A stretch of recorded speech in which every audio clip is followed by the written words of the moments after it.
Hola y bienvenidos a este análisis. Hoy vamos a meternos de lleno en un viaje histórico verdaderamente fascinante. Vamos a repasar uno de los cambios políticos más increíbles del siglo XX, la transformación express de España. Hablamos de pasar, en muy poco tiempo, de una dictadura de 40 años a una democracia europea moderna y 100% integrada.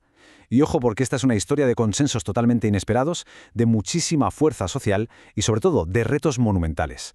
Así que, a lo largo de este recorrido, vamos a desgranar exactamente cómo narices se logró un cambio de esta magnitud. ¡Empezamos! Bueno, echemos un vistazo rapidísimo a nuestra hoja de ruta. Pasaremos de la dictadura al consenso, analizaremos esa Constitución del 78 y la oscura sombra del terrorismo. Después veremos la modernización y la llegada a Europa, el auge económico que se vio golpeado por el 11M y terminaremos con las reformas sociales y la gran crisis económica. Vamos con el primer punto, de la dictadura al consenso democrático. Noviembre de 1975. Muere el general Franco. En ese momento, la dictadura española era ya una auténtica anomalía en Europa occidental. Pero lo que hace que todo esto sea tan único es que la transición empezó desde dentro del propio sistema. El rey Juan Carlos I asume la jefatura del Estado. Y, aunque juró lealtad a las leyes franquistas, enseguida dejó clarísimo su compromiso para democratizar el país, convirtiéndose en el motor de todo este proceso. Fijaos en la velocidad a la que pasa todo esto. Resulta alucinante pensar que en apenas año y medio se desmontó una estructura que llevaba ahí metida 40 años. En julio del 76, con un país ahogado por la crisis económica y los ataques terroristas, el rey le pide la dimisión a Arias Navarro, que era del ala dura, y deja a todo el mundo de piedra nombrando a Adolfo Suárez, un político joven que venía del régimen, bastante desconocido para la calle, pero que tenía un perfil clarísimamente reformista. Suárez pisó el acelerador, sacó adelante la ley para la reforma política y ¡boom! En junio de 1977 ya estábamos votando en las primeras elecciones generales libres, y allí se presentaron desde la UCD y Alianza Popular hasta el PSOE y un recién legalizado Partido Comunista. Y aquí está la genialidad jurídica de todo el proceso, de la ley a la ley. ¿Qué significa esto exactamente? Pues fue la estrategia diseñada por mentes como Torcuato Fernández Miranda para evitar un peligroso vacío de poder. Básicamente, en lugar de romper con todo de un día para otro y arriesgarse a un conflicto, decidieron desmantelar la dictadura usando sus propias leyes e instituciones. Transformaron el sistema desde dentro para dar a luz a uno plenamente democrático. Una jugada maestra. Pasamos a nuestro segundo gran bloque, la Constitución de 1978.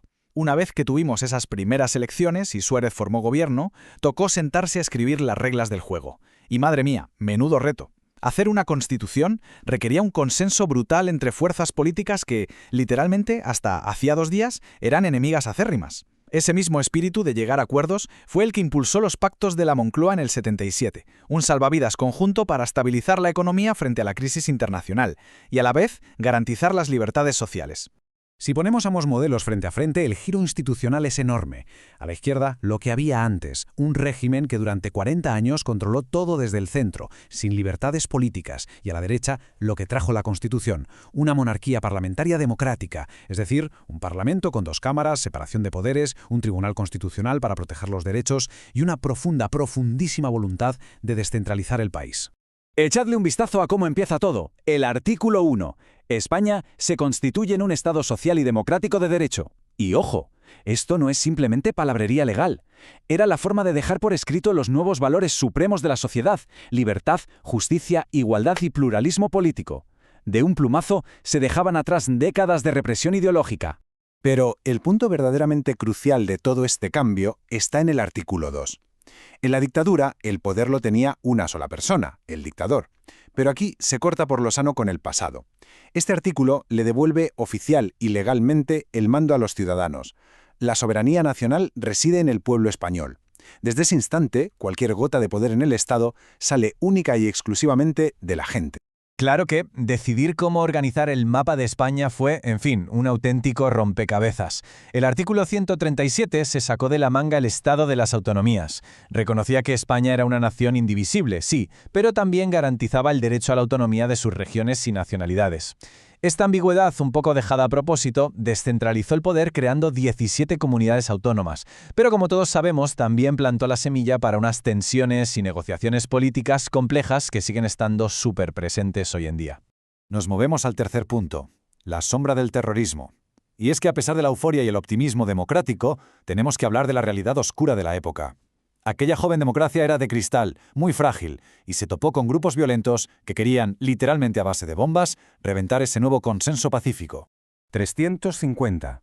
Esa cifra pone los pelos de punta. Ese es el número aproximado de asesinatos que cometió solamente el grupo terrorista ETA entre 1975 y 1982. Da igual que hubiera una amnistía generosa o que se reconociera la autonomía vasca, la violencia en estos primeros años escaló de una forma absolutamente trágica. Y no era solo ETA, la democracia tenía frentes abiertos por todas partes. Teníamos a ETA matando por la independencia vasca, teníamos al Grapo de extrema izquierda atacando las instituciones para imponer su régimen, y por si fuera poco, a la extrema derecha, intentando frenar la democracia a tiros para volver al franquismo. El ejemplo más desgarrador fue la matanza de Atocha en 1977, donde asesinaron a 5 abogados laboralistas. Había una disonancia tremenda, la gente en la calle tenía esperanza, pero las noticias solo escupían terror. Sigamos para ver cómo toda esta tensión lleva las cosas al límite. Enero del 81. Presionado por la crisis, los asesinatos y su propio partido, Suárez dice basta y dimite. Y justo ahí, cuando el Congreso está votando a su sucesor, Calvo Sotelo, ocurre lo impensable. El 23 de febrero, el famoso 23F, un grupo de militares entra pegando tiros en el Congreso. Un intento de golpe de Estado que casi tira todo el castillo de naipes. ¿Por qué fracasó? Pues por falta de apoyos militares y, sobre todo, porque el rey Juan Carlos salió en televisión frenando en seco a los golpistas y defendiendo la Constitución. Cuarta sección: modernización e integración europea. Dejamos atrás el susto tremendo del 23F y damos un salto a los años 80 y 90. El Partido Socialista, el PSOE, arrasa en las elecciones de 1982 con mayoría absoluta y arranca una etapa en la que la obsesión es modernizar el país y abrirlo al mundo. Ahora, lo verdaderamente interesante de esta diapositiva es el contraste entre lo bueno y lo malo. Por un lado, bajo el mandato de Felipe González, el país se transformó. Se logró entrar en la Comunidad Económica Europea en el 85 y, ¿qué decir del año 92? España se lucía ante el mundo con la Expo de Sevilla y las Olimpiadas de Barcelona. Pero claro, la letra pequeña era dura. Modernizar la industria para encajar en Europa supuso cerrar fábricas, lo que disparó el paro. Y hacia el final de su etapa, una fuerte recesión y graves casos de corrupción pasaron una factura política enorme. Y así llegamos al quinto bloque, el auge económico y el 11M. Entramos en 1996, hay cambio de gobierno y el Partido Popular, con José María Aznar al frente, llega al poder. Una época de muchísimo dinero y crecimiento que acabaría de la forma más trágica posible. De nuevo, luces y sombras muy marcadas. En lo económico, España volaba. Crecimiento espectacular, las cuentas cuadraban y de hecho se logró entrar en la zona euro. Pero en su segundo mandato, con mayoría absoluta, la cosa se torció. Empezamos a depender demasiado del ladrillo, inflando una burbuja inmobiliaria peligrosa. Y fuera de nuestras fronteras, el apoyo a Estados Unidos en la guerra de Irak partió en dos a la sociedad española, generando manifestaciones históricas en contra. Y tristemente, esa época se cerró con dolor puro y duro. El 11 de marzo de 2004, solo 3 días antes de las elecciones generales, Madrid sufrió el mayor atentado de su historia.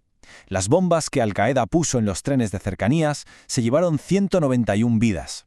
El país entero quedó en shock. Ese trauma nacional, mezclado con la enorme polémica sobre cómo gestionó el gobierno la información en esas primeras horas, dio un vuelco total a los resultados de las elecciones. Llegamos así a la sexta y última sección, las reformas sociales y la crisis profunda. Tras las elecciones de 2004, el PSOE vuelve al gobierno con José Luis Rodríguez Zapatero. Su etapa, que dura hasta 2011, es como ver dos películas distintas. Primero, una explosión de nuevos derechos sociales, y luego, el colapso económico más bestia que recordamos. Al principio, el gobierno se centró muchísimo en lo social. Hablamos de aprobar leyes pioneras, como el matrimonio homosexual, que puso a España a la vanguardia europea, o la Ley de Memoria Democrática. Además, intentaron darle otra vuelta de tuerca al modelo territorial, impulsando un nuevo estatuto de autonomía para Cataluña.